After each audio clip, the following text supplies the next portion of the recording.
Hello students, कैसे आप लोग। पिछले सारे लेक्चर्स देख लिए हैं। तो पिछले लेक्चर्स में हम अभी कंटिन्यूअस चार्ज डिस्ट्रीब्यूशन को डील कर रहे हैं। कंटिन्यूअस चार्ज डिस्ट्रीब्यूशन के जो इलेक्ट्रिक फील्ड है वो वन बाय वन हम निकालते जा रहे हैं, ठीक है ना। सो हमने सबसे पहले जो चार्ज्ड रॉड है, linear charge, straight linear charge, उसका फील्ड फाइंड आउट किया। उसके बाद हमने रिंग का फील्ड फाइंड आउट किया। चार्ज रिंग है तो उसका फील्ड क्या होगा, है ना। तो उसके कई सारे ग्राफिकल रिप्रेजेंटेशन भी हम ड्रॉ कर रहे हैं। फिर उसके बाद हम धीरे धीरे सरफेस चार्ज डिस्ट्रीब्यूशन की तरफ पहुंच चुके हैं। लास्ट क्लास मैंने एक सरफेस चार्ज लिया था। कौन सा सरफेस चार्ज लिया था, ये सब सही सोच रहे हैं। लास्ट क्लास हमने चार्ज डिस्क का फील्ड फाइंड आउट किया था, ठीक है। सो जो चार्ज डिस्क का फील्ड फाइंड आउट किया था, तो उसके आगे थोड़ा बहुत कुछ एप्लीकेशंस लेके फिर हम वॉल्यूम डिस्ट्रीब्यूशन की तरफ चले जाएंगे। ओके बच्चे। सो जैसे कि आप ये वीडियो देख रहे हैं तो साथ साथ आप नोटबुक बनाना भूलिए मत। बार बार आपको बता रहा हूँ, इसको नोटबुक बनाइए। आप जो होमवर्क से इसको सॉल्व कीजिए। एक बड़ी बहुत ही अच्छी बात है कि आप लोग ना बहुत अच्छे से सॉल्व करके मुझे भेज रहे हैं, मुझे बहुत ही अच्छा लग रहा है। ओके, ऐसा ही आप होमवर्क जो है सॉल्व करके भेजिए।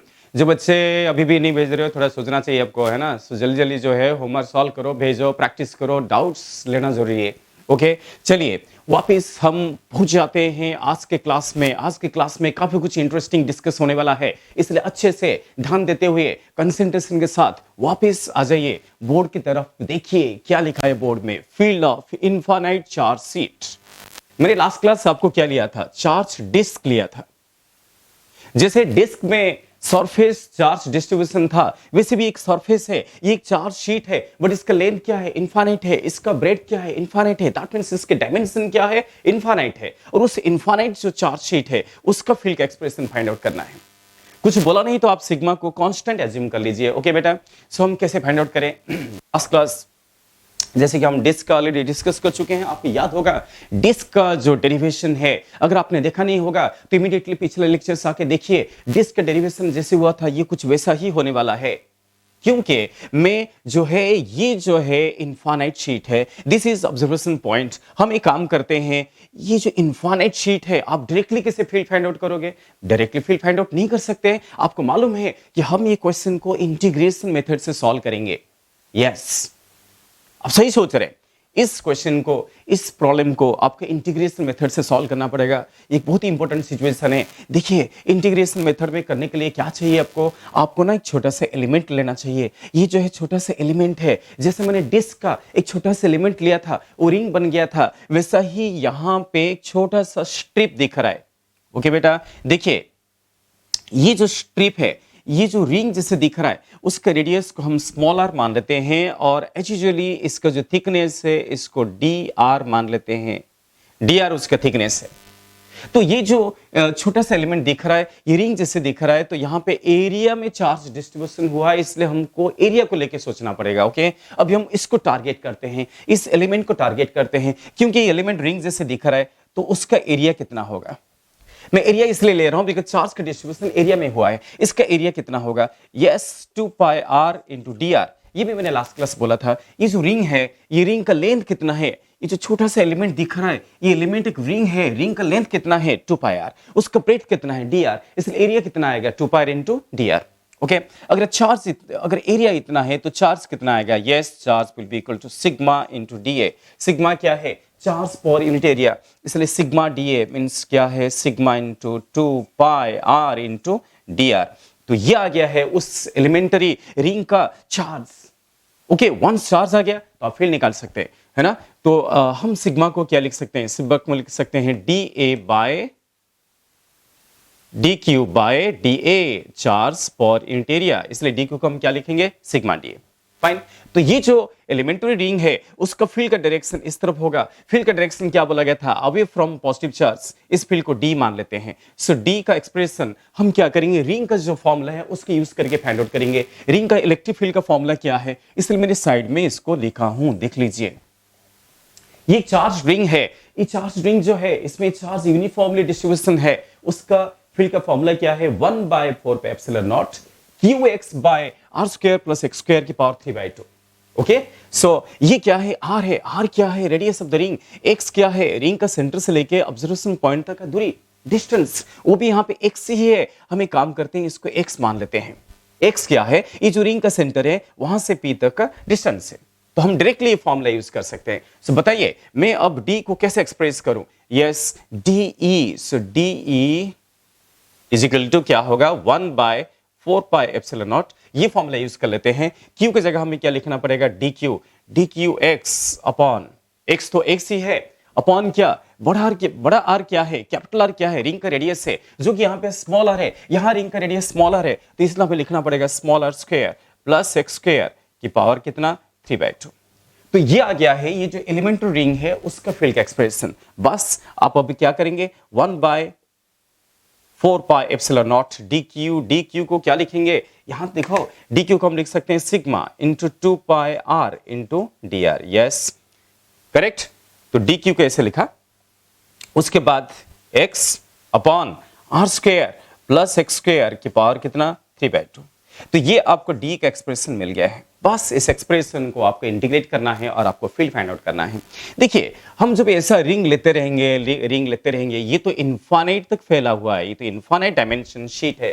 तो ये जो है, ये जैसे जैसे आप आगे बढ़ेंगे, पर कितने भी एलिमेंट्स आप लोगे, आप कितने भी रिंग लीजिए, सभी के लिए फील्ड का डायरेक्शन क्या होगा? टुवर्ड्स राइट होगा, है ना। ये जो शीट है, शीट को ऐसे रखा गया है, शीट को ऐसा वर्टिकली ऐसे रखा हुआ है, ठीक है। ये कि 3 डायमेंशनल सिचुएशन है, समझिए, ये कि 3 डायमेंशनल सिचुएशन है। ये 3 डायमेंशनल सिचुएशन में शीट ऐसा रखा हुआ है और हम ऐसा रिंग इमेजिन करते जा रहे हैं, है ना। तो सभी रिंग के लिए फील्ड का डायरेक्शन एक ही तरफ होगा। ये इसलिए यहाँ पे कंपोनेंट पे ब्रेक करने का नीड नहीं है। आप डायरेक्टली डी को इंटीग्रेट कीजिए। अगर आपको टोटल फील्ड चाहिए, सो हम क्या करेंगे? डायरेक्टली इंटीग्रेशन ऑफ क्या करेंगे? डी करेंगे। तो यहां पे रिजल्व करने की जरूरत नहीं है, ठीक है। चलिए, कोई बात नहीं। सो जब इंटीग्रेशन करेंगे तो हमें लिमिट भी पुट करना पड़ेगा। एक्स तो यहां पे कांस्टेंट है, तो यहां पे वेरिएबल कौन है? वेरिएबल? किसका रेस्पेक्ट हम इंटीग्रेशन करेंगे? यस, वो है स्मॉल आर, वो है एलिमेंट्री रिंग का रेडियस, उसका हमें लिमिट पुट करना पड़ेगा। क्या पुट करना पड़ेगा?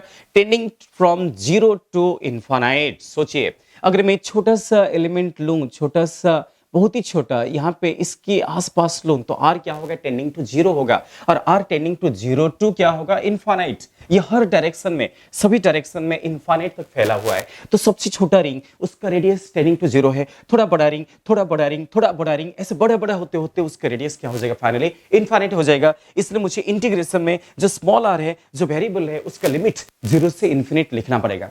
करेक्ट। सो हम क्या करते हैं? सबसे पहले कांस्टेंट को बाहर निकाल देते हैं। कौन कांस्टेंट है? पाई 2 ये कट गया है, सो ऊपर क्या आ गया है? सिग्मा एक्स बाय, नीचे क्या है? नीचे 2 epsilon naught, because pi cancel हो गया है। So integration of R D r upon r square plus x square की पावर 3/2। याद कीजिए, ये इंटीग्रेशन हम लास्ट क्लास कर चुके हैं। लास्ट क्लास यही इंटीग्रेशन किया था, सिर्फ इसमें लिमिट चेंज होगा। लिमिट जो है, यहां पे लिमिट हम 0 से कहां तक लेंगे? Infinite. Okay, so limit will be from 0 to infinite. 0 से इन्फिनिट तक हम इसको इंटीग्रेट कर देंगे। इसका इंटीग्रेशन करने का जो तरीका है, मैंने इसकी पिछली क्लास किया हूं, समझ पा रहे हैं? तो अगर आपको ये इंटीग्रेशन, आप खुद ट्राई कीजिए। खुद ट्राई करते टाइम अगर नहीं हुआ तो थोड़ा पिछले क्लास आप रेफर कर सकते हैं। ओके बेटा, सो इंटीग्रेशन का जो है कैसे हुआ था, याद कीजिए, याद करो। यस, ये था इंटीग्रेशन बाय सब्स्टिट्यूशन। हमने सब्स्टिट्यूट किया था और इसको इंटीग्रेशन किया था। ये मैं आपको अब होमवर्क फॉर्म में दे दिया, आप इसको इंटीग्रेट करके मुझे दिखाइए। दैट मीन्स ये जो है, मैं इसको थोड़ा आपको होमवर्क फॉर्म में दे देता हूं। सो इसलिए दैट मीन्स ये जो इंटीग्रेशन है, देखो बेटा मैं यहां पे लिख देता हूं। सो आपको ये इंटीग्रेशन करना है, क्या करना है आपको? Sigma X by 2 epsilon not और integration of R D R by are square plus x square की पावर कितना? 3/2, और आर का लिमिट 0 से इन्फिनिट। ओके, ये कैसे होगा? आप इसको सॉल्व कीजिए। इसको सॉल्व करके मुझे आंसर बता दीजिए। ओके, तो इसको सॉल्व करते आपको फील्ड का एक्सप्रेशन आने वाला ही है। ये जो फील्ड का एक्सप्रेशन आएगा आफ्टर इंटीग्रेशन, आफ्टर इंटीग्रेशन आपको जो एक्सप्रेशन आएगा, आपको फील्ड का एक्सप्रेशन आएगा सिग्मा बाय 2 एप्सिलॉन नॉट। ये एक्सप्रेशन आपको आएगा। ओके, क्या एक्सप्रेशन आएगा? Sigma sigma by 2 epsilon not. ये जो है ये इनफाइनाइट स्टेट का फील्ड का एक्सप्रेशन है। ये जो है ना, इसको मैं आपको होमवर्क फॉर्म में दे दिया, आप जरूर इसको सॉल्व करके मुझे जो है व्हाट्सएप करके दिखा दीजिए। आपको फाइनली यहां तक पहुंचना है, आपको आखिरी में यहां तक पहुंचना है और यहां तक पहुंचकर आप दिखा दीजिए। ओके आपको बस मेथड्स तो पता है, बस लिमिट ही चेंज कर दिया हूं। तो ये है इनफाइनाइट स्टेट का फील्ड का एक्सप्रेशन। ओके तो ये आपके लिए होमवर्क हो गया है। इसको ना मैं आपको होमवर्क फॉर्म में दे दिया, इसको आप करके दिखाइए। Fine, yes. सो ये था electric field due to infinite charge sheet. तब तक के लिए इसको अच्छे से नोट डाउन कर लीजिए। हम नेक्स्ट सिचुएशन में चले जाएंगे, नोट कीजिए।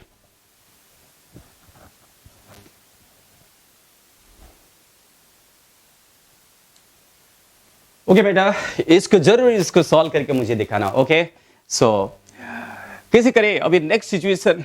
अगला सिचुएशन कैसा है, एक बहुत इंपॉर्टेंट नोट दूंगा और बहुत इंपॉर्टेंट नोट देके मैं आगे बढ़ जाऊंगा। ओके बेटा, सो एक बहुत इंपॉर्टेंट नोट क्या है, सोचिए, एक बहुत ही कंसेप्चुअल नोट है। ये आपको बहुत ही ज्यादा हेल्प करेगा और जेई नीट के लिए तो बहुत ही ज्यादा इफेक्टिव नोट है।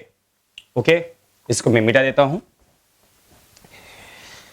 सोचिए बेटा, मैंने आपको एक इंफॉर्मेशन पिछले क्लास में दिया था। ओके पिछले क्लासेस में आपको एक इंफॉर्मेशन मिला है। इंफॉर्मेशन ये मिला था कि जो मेटालिक बॉडी होते हैं, मेटालिक बॉडी के बारे में इंफॉर्मेशन मिला था। क्या इंफॉर्मेशन मिला था? जो मेटालिक बॉडी होते हैं, सो ये एक special note in case of metallic body, net electric field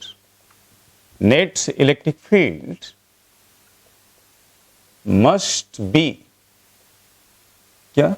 Zero.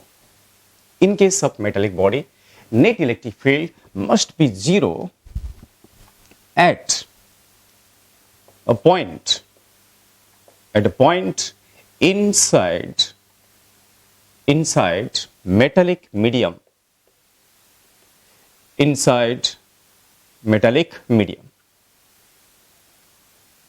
देखो बेटा, सोचिए, अगर मेटालिक बॉडी है, मैंने लास्ट क्लास में बताया था, उसको रिपीट कर रहा हूं बिकॉज ये बहुत इंपॉर्टेंट कंसेप्ट है, एक बहुत इंपॉर्टेंट नोट है।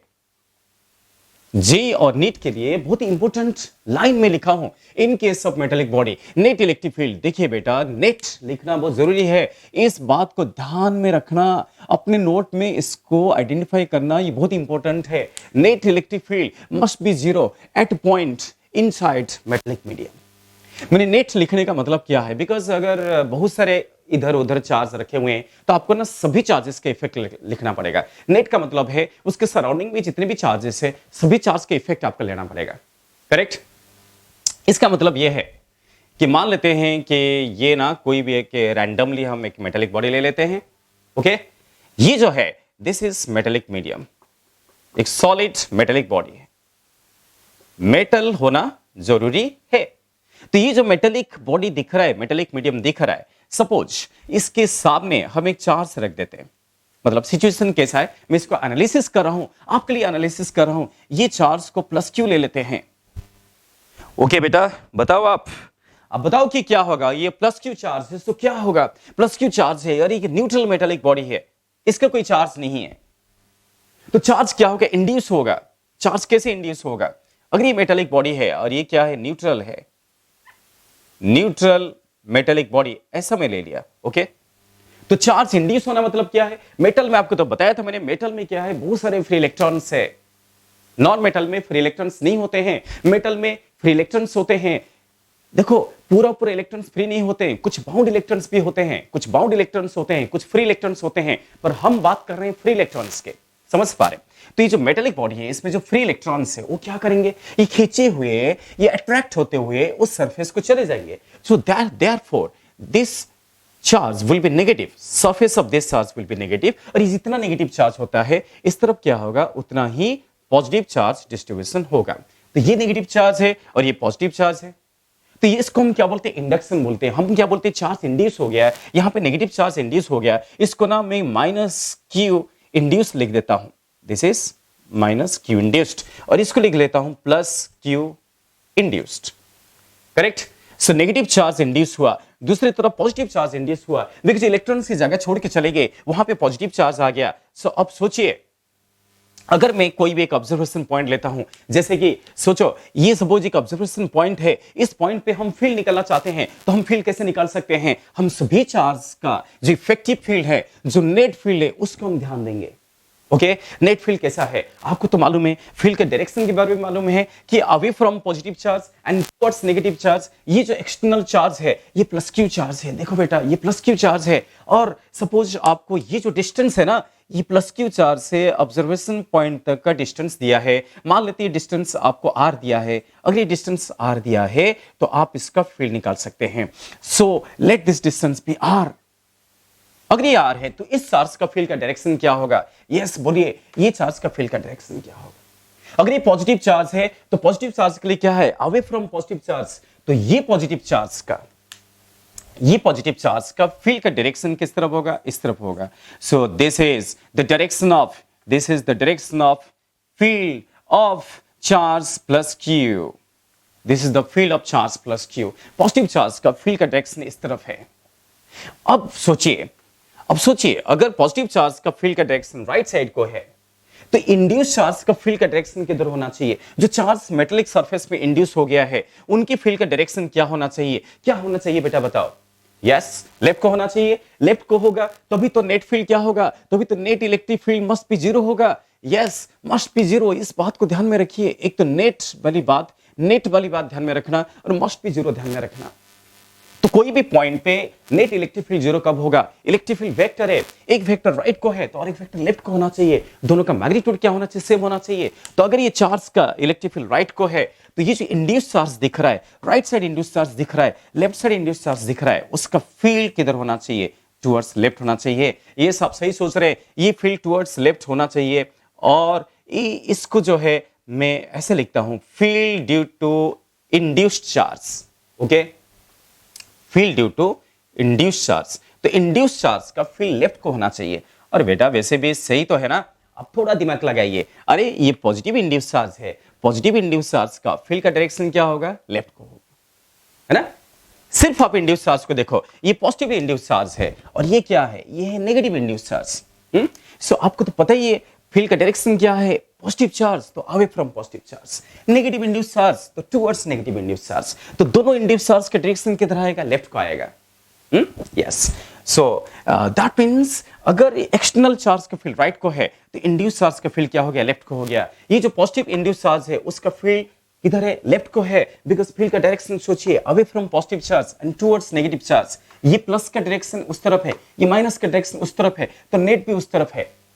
तो अगर ये ऑब्जर्वेशन पॉइंट है तो एट पॉइंट P मैं क्या लिखूंगा, पॉइंट P के पास नेट इलेक्ट्रिक फील्ड जीरो। तो नेट इलेक्ट्रिक फील्ड जीरो का मतलब क्या है, field due to induced charge is equal to field due to plus q charge, दोनों का मैग्नीट्यूड क्या होना चाहिए, सेम होना चाहिए। तो आखिरी में आपके इंड्यूस्ड चार्ज का फील्ड का एक्सप्रेशन आ गया है, क्या आ गया है, 1/4 पाई एप्सिलॉन नॉट। आप डायरेक्टली फॉर्मूला यूज कर सकते हैं, क्यू बाय आर स्क्वायर, जो कि इस क्वेश्चन का आंसर है। ये आपको क्वेश्चन फॉर्म में आ सकता है, इस एग्जांपल को ध्यान में रखो और अच्छी तरीके से ध्यान में रखना, बहुत इंपॉर्टेंट एग्जांपल है। इससे आप बिना कुछ करते हुए इंड्यूस चार्ज का फील्ड फाइंड आउट कर पा रहे हैं, है ना। बट ये this concept is only valid for metallic medium, for metallic body. Metallic body के अंदर ऐसा होता है, पर ये सब कुछ कौन सा कंडीशन में, इलेक्ट्रोस्टैटिक स्टेट में है। ये पूरी सिचुएशन इलेक्ट्रोस्टैटिक स्टेट मेंटेन करना चाहिए, ओके। सो ये जो है यहां पे जो स्टेट है, स्टेट होना चाहिए electrostatic state. Electrostatic state, charge जो है इलेक्ट्रोस्टैटिक कंडीशन में रहना चाहिए, चार्ज रेस्ट में रहना चाहिए, तब जाके कंसेप्ट वैलिड है, और मेटेलिक बॉडी भी होना चाहिए। ओके बेटा, आप इसको लिख लीजिए, इसको अच्छे से नोट डाउन कीजिए।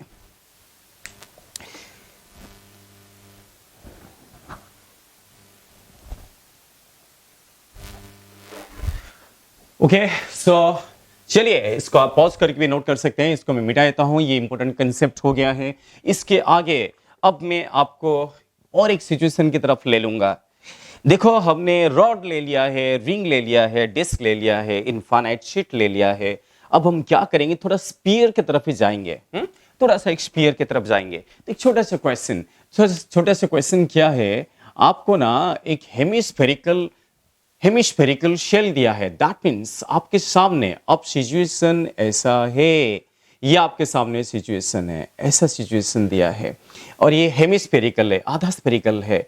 आपको ये जो हेमिस्फेरिकल शेल है, ये जो शेल दिया है, ओके, हाँ थोड़ा 3D में इसको सोचिए। तो ये जो स्फेरिकल शेल दिया है उसका इलेक्ट्रिक फील्ड फाइंड आउट करना है। ओके, तो यहाँ पे चार्ज का जो डिस्ट्रीब्यूशन है वो सिर्फ सरफेस में है, वॉल्यूम में नहीं है।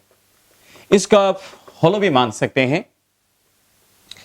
So charge density, let the charge density be sigma. Sigma is surface charge density. ये क्या है? ये है हेमी स्फेरिकल शेल और हमें इसका इलेक्ट्रिक फील्ड फाइंड आउट करना है। सो एट दिस पॉइंट इसका सेंटर में हमें फील्ड फाइंड आउट करना है। ओके, चलिए कैसे फाइंड आउट करें, आपको मालूम है ये सभी केसेस में हमको इंटीग्रेशन करना पड़ रहा है। तो कैसे इंटीग्रेशन करेंगे, शुरुआत कैसे करेंगे? आप प्रीवियसली मैकेनिक्स में कई सारे ऐसा सिचुएशन डील कर चुके हैं, ये सब सही सोच रहे हैं। ओके बेटा बताओ, क्या आप इसको सॉल्व कर पाओगे? ये भी क्या मैं आपको होमवर्क फॉर्म में दे दूं? थोड़ा सा आपको हिंट दे देता हूं। देखो बेटा, यहां पे क्या करना पड़ेगा, आपको मालूम है कि ये है एक्सिस। अगर ये y एक्सिस है तो ये कौन सा है, x एक्सिस। हम ऐसे डिवाइड कर लेते हैं। आपको क्या बोला गया था इस केस में, आपको एलिमेंट कैसे लेना चाहिए? ऐसे लेना चाहिए ना, ये है एलिमेंट। आप एक एलिमेंट सिलेक्ट कीजिए। ये आपने एक एलिमेंट सिलेक्ट किया, ये थोड़ा 3 डायमेंशन में इमेजिन कर पा रहे हैं। ये ना ऐसे राउंड है, ये रिंग है। जो एलिमेंट मैंने सिलेक्ट किया वो कैसा है, जो एलिमेंट मैंने सिलेक्ट किया वो इस राउंडेड रिंग जैसा है। आपको सामने वाला पार्ट दिख रहा है, पीछे वाला पार्ट दिख नहीं रहा है ना? चलिए कोई बात नहीं, हमने इतना एलिमेंट सिलेक्ट करेंगे तो इसका फील्ड फाइंड आउट करेंगे। तो ये रिंग जैसे दिख रहा है एलिमेंट। क्या ये एलिमेंट को आप पॉइंट चार्ज मानेंगे? बिल्कुल नहीं। मैं आपको लास्ट क्लास बोला था ये एलिमेंट कोई पॉइंट चार्ज नहीं है, ये तो रिंग जैसे दिख रहा है। ओके, और हम यहाँ पे वेरिएबल डिफाइन कर देंगे। ऐसे कर्व स्ट्रक्चर में आपको बार बार दिख रहा है, कर्व स्ट्रक्चर में हम नॉर्मली जनरली हम क्या करते हैं, थीटा को एज वेरिएबल सिलेक्ट करते हैं। थीटा है तो डी थीटा भी है। हाँ, कितने बार आपको बताया गया, थीटा है तो डी थीटा भी है। डी थीटा है तो ये वाला जो छोटा सा लेंथ है वो कितना होगा, ये जो छोटा सा इसका साइड लेंथ है, अगर इसको डी एल लिखूं तो डी एल कितना होगा? डी एल एक छोटा सा आर्क लेंथ है, हम इसको आर इंटू डी थीटा लिख सकते हैं। कैपिटल क्या है? स्फीयर का रेडियस है। स्फीयर का रेडियस कैपिटल होने की वजह से सो आर डी थीटा जो है वो स्मॉल आर्क लेंथ हो जाएगा। ठीक है ना? तो यहां पे चार्ज का डिस्ट्रीब्यूशन कैसा है? चार्ज सरफेस पे डिस्ट्रीब्यूशन हुआ है, ये भी एक सरफेस डिस्ट्रीब्यूशन है, इसलिए उसका एरिया हमें पहले फाइंड आउट करना पड़ेगा। क्या हम एरिया को कैसे लिखें? ये जो रिंग आपको दिख रहा है तो इस रिंग का रेडियस को स्मॉल आर पकड़ लेना। रिंग का रेडियस को स्मॉल आर ले लेते हैं। Small are is radius of ring. उसके बाद आप क्या करोगे, उसके बाद क्या करेंगे? यस, अगर ये small r radius of ring है तो रिंग का लेंथ कितना होगा? ये जो राउंडेड रिंग है इस रिंग का लेंथ होगा 2 पाई आर और उसका ब्रेथ कितना होगा? D r. ये जो ये डी एल लिखा था, यस डी एल जो है उसका ब्रेथ है, सो 2 pi r into D L. ऐसा हम लिख सकते हैं? यस बिल्कुल, 2 pi r into D L. पर आप ये राइट एंगल ट्रायंगल देखिए, इस राइट एंगल ट्रायंगल में आप स्मॉल आर को कैपिटल आर के टर्म में एक्सप्रेस कर सकते हैं। इस राइट एंगल ट्रायंगल का जो हाइपोटेनियस है, हाइपोटेनियस क्या है? हाइपोटेनियस है कैपिटल आर। तो हाइपोटेनियस कैपिटल आर है तो स्मॉल आर क्या होगा? आप देखो, ये जो राइट एंगल ट्रायंगल है इसमें साइन थीटा, इस ट्रायंगल में साइन थीटा कितना होगा? साइन थीटा को हम एक्सप्रेस करेंगे, this will be opposite by hypotenuse, so small R immediately आ गया है आर साइन थीटा। तो स्मॉल आर को कैपिटल आर टर्म में हमने एक्सप्रेस किया, small are is R sine theta, और डीएल भी एक्सप्रेस किया, तो फाइनली आपका एरिया निकल गया है 2 pi R sine theta into DL. DL को क्या लिखेंगे? R D theta. So that means जो एरिया है DA, this will be equals to 2 pi R square sine theta D theta. Once D मिल गया तो आप चार्ज डी क्यू निकाल सकते हो, है कि नहीं? तो चार्ज कितना आएगा? Sigma. Sigma is charge per unit area, तो sigma into D A. Okay, तो sigma into 2 pi R square into sine theta D theta. ये है उस एलिमेंटरी जो पार्ट है, जो एलिमेंटरी स्ट्रिप दिख रहा है, जो रिंग जैसे दिख रहा है, उस रिंग का चार्ज क्या है? डी क्यू है। ओके, अगर रिंग का चार्ज डी क्यू है, अगर इसका चार्ज डी क्यू है तो ऑब्जर्वेशन पॉइंट कहां है? ये है ऑब्जर्वेशन पॉइंट। समझ पा रहे हैं? तो ये जो ऑब्जर्वेशन पॉइंट है, यहां पे आपको फील्ड निकालना है, तो मैं क्या इस फील्ड को DE लिख सकता हूं और उसके डायरेक्शन डाउनवर्ड दिखा सकता हूं? यस, बिल्कुल डाउनवर्ड इसलिए दिखा रहा हूं बिकॉज यहां पे चार्ज पॉजिटिव है, अवे फ्रॉम पॉजिटिव चार्ज है। इस फील्ड को, उस एलिमेंटरी रिंग का फील्ड को मैंने यहाँ पे DE में एक्सप्रेस किया। D जो है उसका फील्ड है, तो उसके लिए हमें एक्जैक्टली रिंग का फॉर्मूला यूज करना पड़ेगा। यस, रिंग का फॉर्मूला कितने बार आपको बताया गया। सो हम कैसे लिखें यहां पे DE को आप कैसे लिख सकते हो? D will be equals to, directly ring का फॉर्मूला यूज कीजिए। रिंग का फॉर्मूला क्या है? 1/4πε0। ओके, क्या लिखो चार्ज को क्या लिखो? DQ। Yes, DQ into x. अरे एक्स कौन सा डिस्टेंस था याद करो, अपन R square plus x square की पावर 3/2। यही है रिंग का एक्सिस में इलेक्ट्रिक फील्ड का एक्सप्रेशन। ये देखो रिंग है, ये देखो एक्सिस है, और यहां पे हमें इलेक्ट्रिक फील्ड चाहिए। एक्स कौन सा डिस्टेंस है? ये सब सही सोच रहे हैं। रिंग का सेंटर से यहां तक का जो दूरी है ये एक्स है। दैट मींस ये जो डिस्टेंस है यहां से लेके यहां तक जो डिस्टेंस है उसको मैं एक्स एज्यूम कर लिया। वहां जो एक्स लिखा हुआ है वही एक्स है। एक्स क्या है? रिंग का सेंटर, जो एलिमेंटल रिंग आपको दिख रहा है उसके सेंटर से लेके ऑब्जर्वेशन पॉइंट तक का डिस्टेंस है, और ये है ऑब्जर्वेशन पॉइंट जो कि स्फीयर का सेंटर है ना। तो फिर वो राइट एंगल ट्रायंगल देखो, वहां पे क्या हम एक्स को कैसे लिख सकते हैं? यस, एक्स होगा r cos थीटा, जैसे आपने sin थीटा लिया था। वैसे अगर आपने cos थीटा लोगे तो आपको क्या लिखना पड़ेगा? x/r adjacent by hypotenuse. तो x कितना होगा? r cos theta. तो x is equal to r cos theta यहां पे पुट कर देंगे, फिर इसको सॉल्व कर देंगे, है ना। So x is equal to r cos theta. इसको अच्छे से नोट डाउन करना। सिग्मा क्या है? Charge per unit area. तो यहां पे सारे वैल्यूज पुट कर सकते हैं। सो d कितना हो जाएगा? 1/4πε0। DQ का वैल्यू तो पता ही है, अब इसको पुट कर देना। क्या है DQ का value? Sigma 2πr² sin theta d theta, ये x है, और x कितना है? ये DQ है। x कितना है? r cos theta. Yes, whole divided by सारी वैल्यूज पुट कर देंगे। क्या क्या वैल्यू? स्मॉलर कितना है? देखो वहां पे स्मॉलर है r square sin square theta plus x square plus x square बोल क्या? r square cos square theta. Value put नहीं करते तो भी थोड़ा सा दिमाग लगा लेते हैं, आप पाइथागोरस थ्योरम लगा देते हैं, वो भी चलता। आप पाइथागोरस थ्योरम भी लगा सकते हो। वैसे भी sin square plus cos square क्या होने वाला है? 1 होने वाला है। ये उसका एक्सप्रेशन। तो इसको थोड़ा सा आप सिंप्लीफाई कर सकते हैं, बिकॉज r स्क्वायर कॉमन ले लोगे तो sin square plus cos square क्या आ गया? 1 आ गया है। सो ये हो जाता है 1/4πε0। ओके, तो सिग्मा ये सब कुछ कैंसिल हो जा रहा है, सो इसको बाद में कैंसिल करूंगा। सो 2π सिग्मा r स्क्वायर और r क्या हो गया है? r q sigma r q into sine theta cos theta d theta whole divided by r square is taken as common. Sine square plus cos square कितना हो गया है? 1 हो गया है। Sine square plus cos square कितना हो गया? 1 हो गया। लिखना चाहिए क्या? देखो r स्क्वायर कॉमन ले लिया, sign square plus cos square is 1, और इसके होल की पावर कितना है? होल की पावर है 3/2। ओके, तो ये आर क्यू हो गया है। तो ये आर क्यू कैंसिल हो गया है, पाई कैंसिल हो गया है, 2 कैंसिल हो गया है। तो क्या मिला फाइनली? सिग्मा। ऊपर सिग्मा है और नीचे क्या है? Sigma bye 2 epsilon not. Sigma bye 2, pi cancel, 2 cancel. तो यहाँ पे आर क्यू और ये भी क्या हो गया? कैंसिल हो गया है। तो क्या मिला आपको? Sign theta D theta, sine theta cos theta D theta. अरे समझा ना, ये आर क्यू और इससे कैंसिल हो गया क्योंकि आर स्क्वायर की पावर 3/2 है, कैंसिल हो गया ना। सो इसलिए sine theta cos theta into D theta, ये आपको डी का एक्सप्रेशन मिल गया है।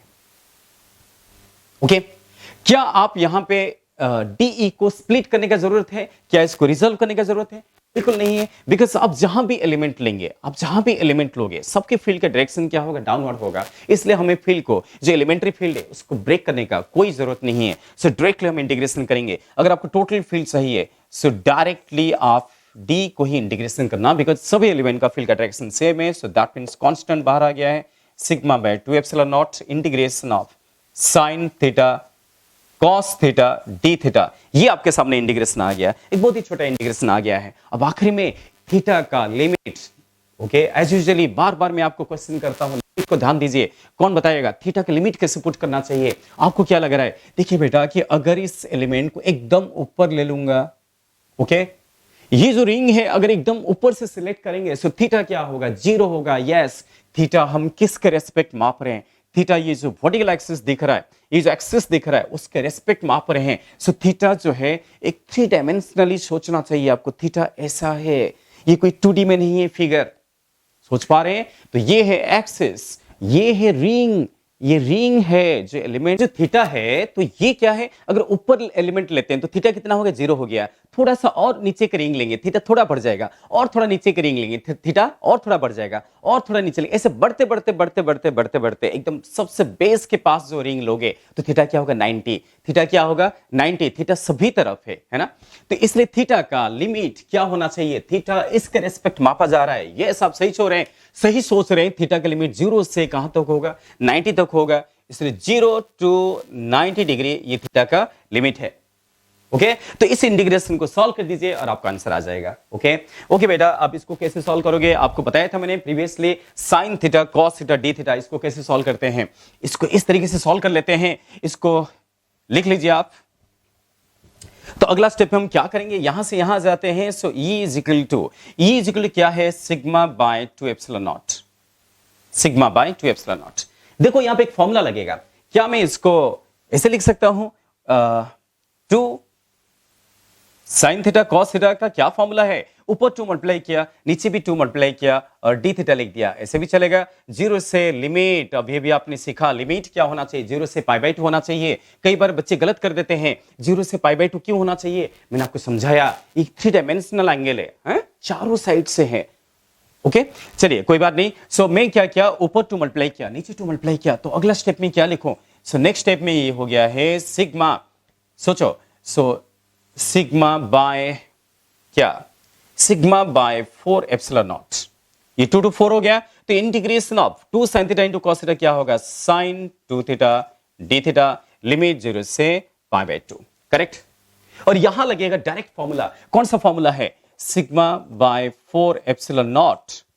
sin 2 थीटा का इंटीग्रेशन का फॉर्मूला क्या है, ये सब सही सोच रहे हैं, cos 2 थीटा बाय 2। ये इंटीग्रेशन का फॉर्मूला लग गया है और इसको स्क्वायर ब्रैकेट देके इसका लिमिट 0 से π/2 पुट कर देते हैं। ओके तो फॉर्मूला लग गया, स्क्वायर ब्रैकेट देके लिमिट पे लिख दिया। अब आपको क्या करना है, ओके सो फाइनली हमें लिमिट पुट करना है, पहले अपर लिमिट और बाद में क्या, लोअर लिमिट, और उससे आपका आंसर आ जाएगा। तो इसलिए यहां पे एक्सप्रेस कर लेता हूं, ये सारे मिटा देते हैं। सो दैट फाइनली आपको फील्ड का एक्सप्रेशन नजर आता हुआ दिख रहा है। तो sigma bye 4 epsilon not, sigma bye 4 epsilon not, यहाँ पे पाई नहीं है, सिग्मा बाय 4 एप्सिलॉन नॉट, और माइनस साइन को भी मैंने बाहर निकाल देता हूं। सो लिमिट पुट कर दूंगा।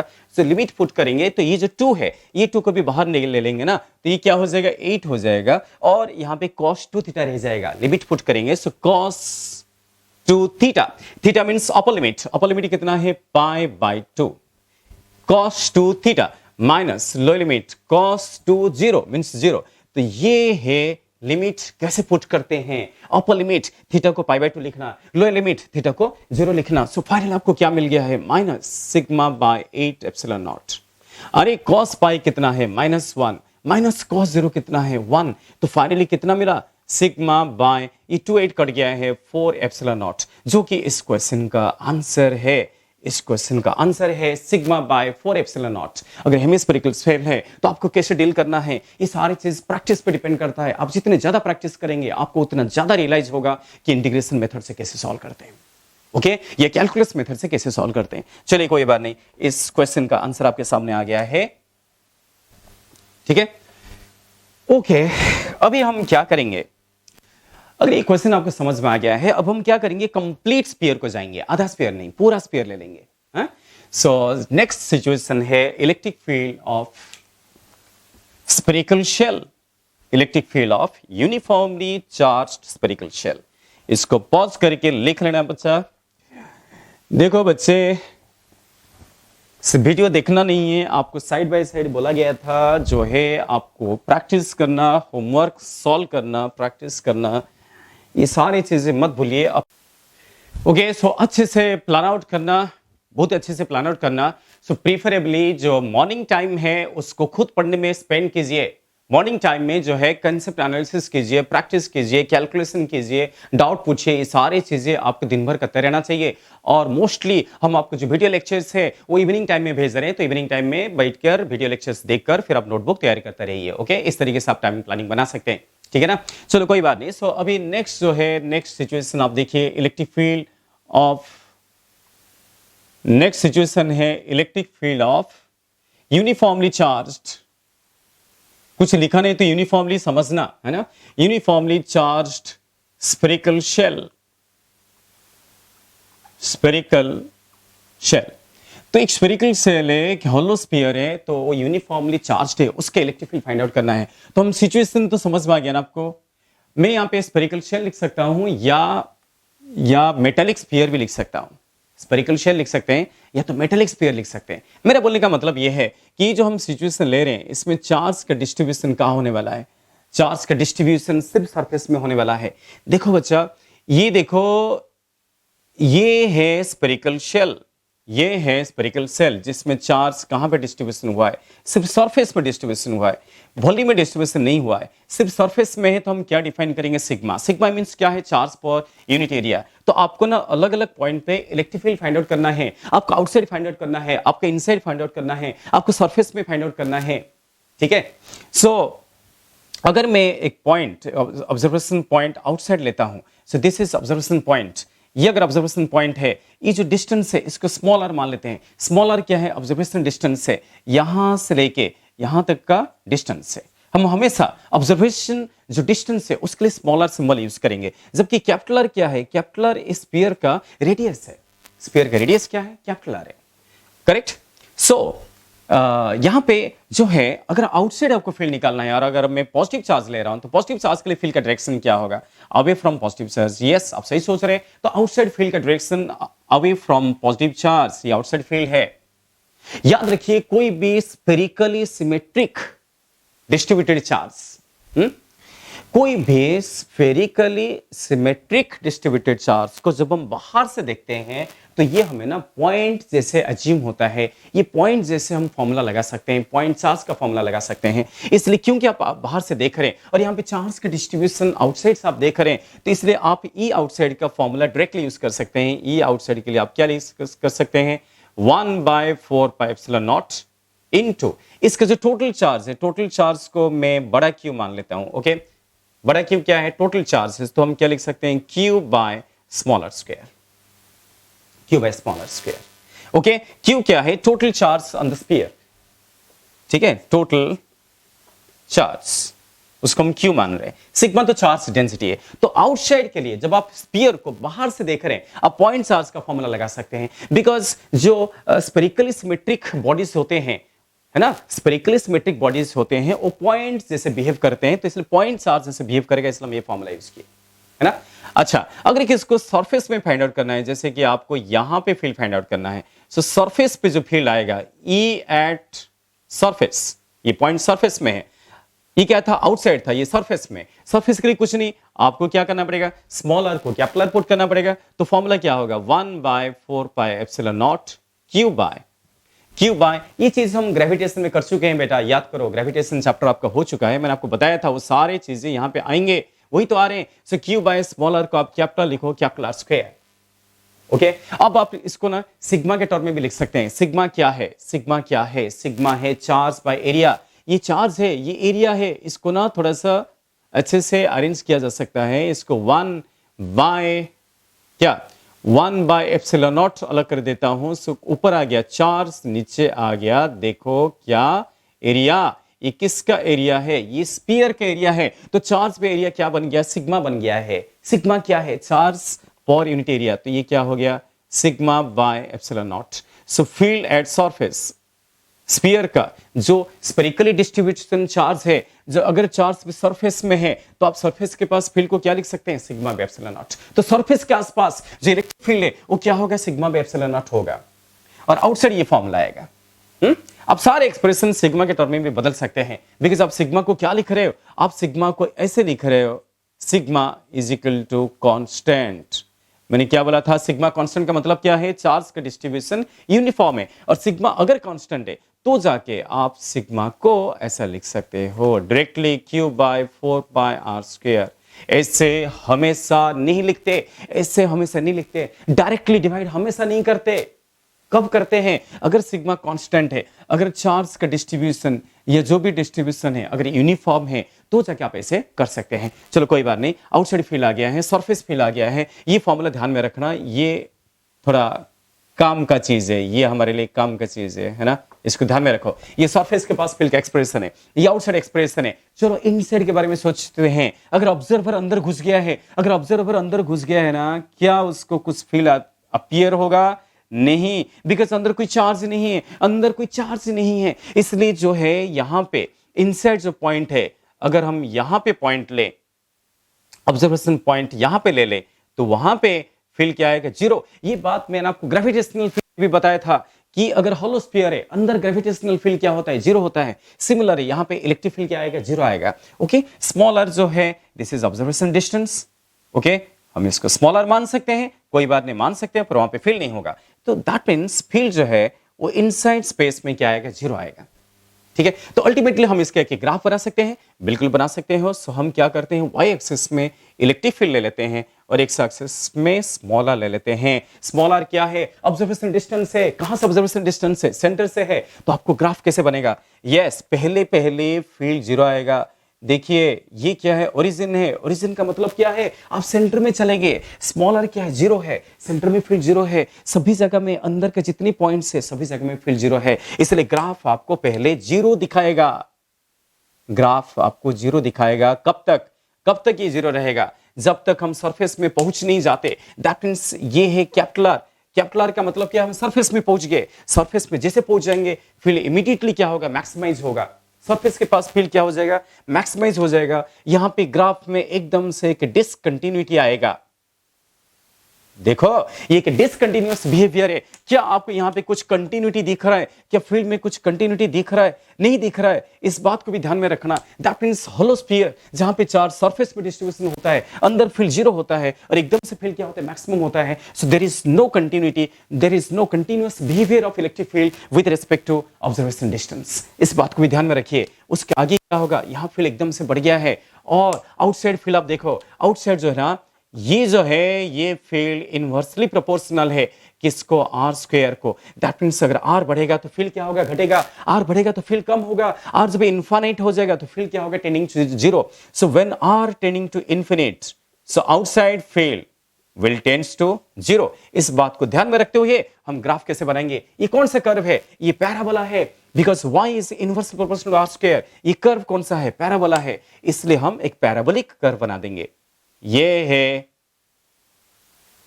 पैराबोला का इक्वेशन। इसलिए जो ग्राफ आएगा, जो कर्व आएगा, उसके आगे पैराबोला होते हुए ऐसा एसिम्प्टोड हो जाएगा। मतलब कहां मीट करेगा? ये इनफाइनाइट में मीट करेगा। ओके, सो यहां पे आपको दिख रहा है कि जो आउटसाइड फील्ड है ना, ये inversely proportional to r square है। और जो इनसाइड फील्ड है, जो इनसाइड फील्ड है वो इक्वल है किसके साथ? जीरो के साथ। ठीक है, तो ये था graphical representation. So this is electric field. Electric क्या? Electric field. This is electric field लिखना भूल गया था। Electric field of charged spherical shell. जो स्फेरिकल शेल है, जो चार्ज स्फेरिकल शेल है, जो यूनिफॉर्मली चार्ज्ड है, उसका इलेक्ट्रिक फील्ड फाइंड आउट किया। इनसाइड जीरो, आउटसाइड ये फॉर्मूला, सरफेस में ये फॉर्मूला है। इसको ध्यान में रखिए और ग्राफ आपके सामने है। ग्राफ कोई ड्राइंग नहीं है। ग्राफ के लिए सोचना पड़ता है, मैथमेटिकली सोचना पड़ता है। जैसे मैं आपको पैराबोला वर्ड बताया, तो इसको थोड़ा सा ध्यान में रखो। ग्राफ के लिए कोऑर्डिनेट ज्योमेट्री ध्यान में रखो, ग्राफ के लिए कैलकुलस ध्यान में रखो। यस, चलिए इसको आप नोट डाउन कर लीजिए। ये था इलेक्ट्रिक फील्ड। इलेक्ट्रिक फील्ड जो था स्फेरिकल शेल है, तो हमने अभी स्फीयर का शुरू कर दिया। अगर यहां पे ये जो डिस्ट्रीब्यूशन है, अगर ये वॉल्यूम डिस्ट्रीब्यूशन हो जाए तो क्या होगा? सोचिए, मैं ना यहां पे ऐसा भी लिख सकता हूं, electric field of charge spherical shell और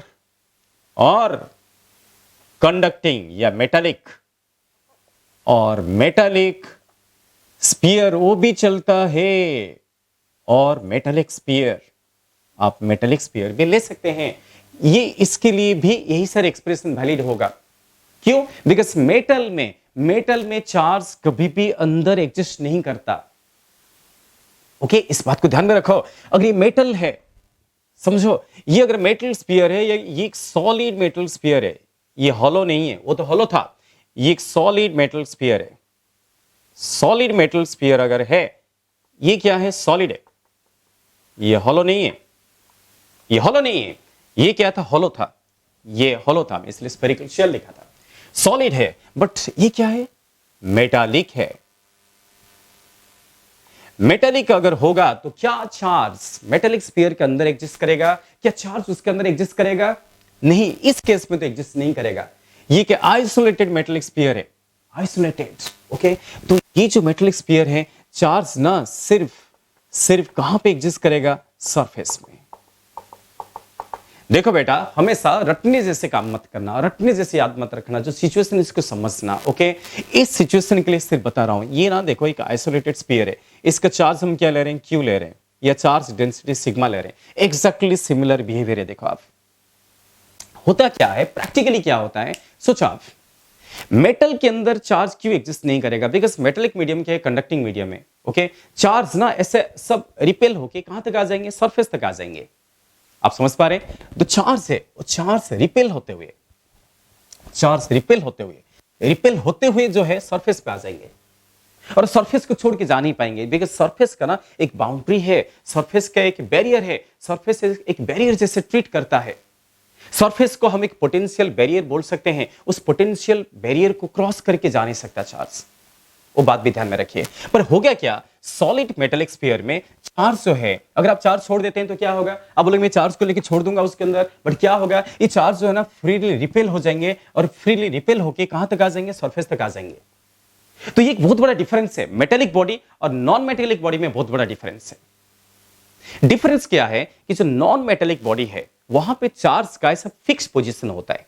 नॉन मेटेलिक बॉडी में चार्ज का फिक्स पोजीशन होता है, यहां पे ना चार्ज फ्री है, कंडक्टिंग होने की वजह से चार्ज फ्रीली क्या हो सकता है, उस मीडियम में चार्ज फ्रीली मूव हो सकता है। नॉन कंडक्टिंग जैसे plastic, glass, plastic sphere, glass sphere, उसमें चार्ज जो है फ्रीली मूव नहीं हो सकता, उस मीडियम में चार्ज फ्रीली मूव नहीं हो सकता, बिकॉज वो नॉन कंडक्टिंग है।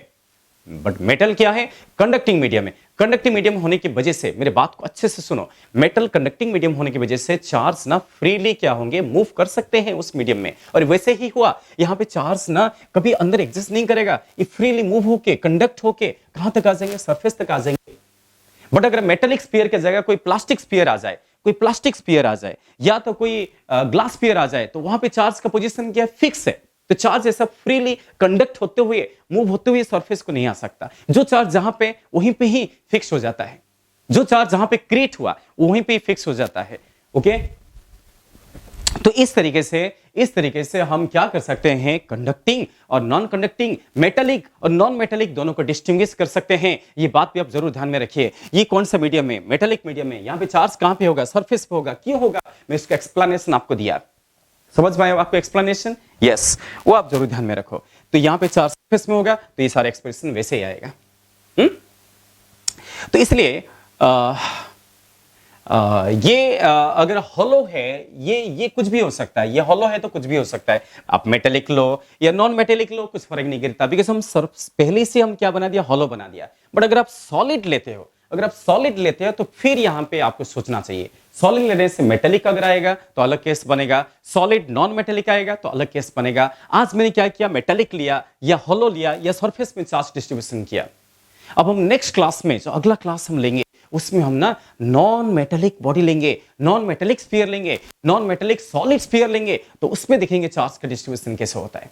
करेक्ट, चलेगा। आप ना इसको वेक्टर फॉर्म में भी एक्सप्रेस कर सकते हो, आप चाहते हो इसको स्केलर फॉर्म में, ये तो सारे मैग्नीट्यूड लिखा है, तो आप इसको वेक्टर फॉर्म में भी एक्सप्रेस कर सकते हैं। ये भी थोड़ा मैं आपको अगले क्लास में आइडिया दूंगा, ओके।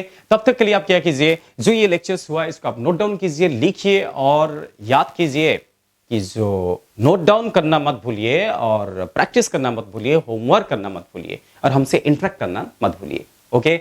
चलिए कोई बात नहीं, आज का क्लास में इतना ही है, ओके। नेक्स्ट क्लास के लिए आप तैयार हो जाए, okay. Thank you, bye bye.